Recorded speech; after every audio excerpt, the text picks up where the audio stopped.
Tiyak na mamimiss ng kapamilya viewers ang karakter ni Lovie po sa Batang Quiapo.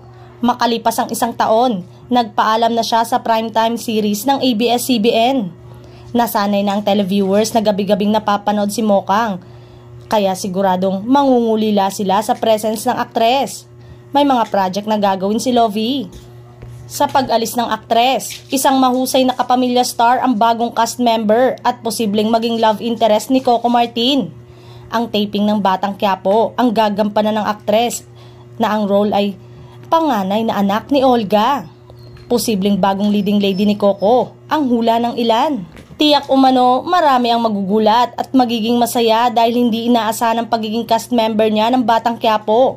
Excited na nga ang aktres dahil kahit sino umano, gugustuhin umano maging bahagi ng drama action series ni Coco. Nagkakaroon ng chismis noon na ipapasok siya sa FPJ Batang Quiapo ni Coco. Ngunit agad din niyang pinabulaanan. Wala naman daw ganong offer. Kung bibigyan po ako ng opportunity, why not? My goodness, I would love to be part of Batang Quiapo.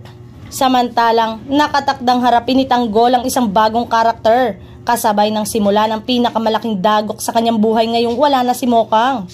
Sa kabila ng walang katapusang paghihirap at puot na pinagdadaanan ni Tanggol, posibleng tumibok muli ang kanyang puso kapag nakilala niya ang bagong babae na makikilala nito. Sa latest na gagampanan na tila, nagpahiwatig na si Olga ng pagdating ng kanyang anak na nasa ibang bansa umano na nagngangalang Samantha. Kaya naman ang tanong ng netizen, nagpaparamdam na si Samantha, ang bunsong anak ni Olga. Kilala mo na ba kung sino siya? Siya ba'y magiging kakampi o kalaban ni Tanggol?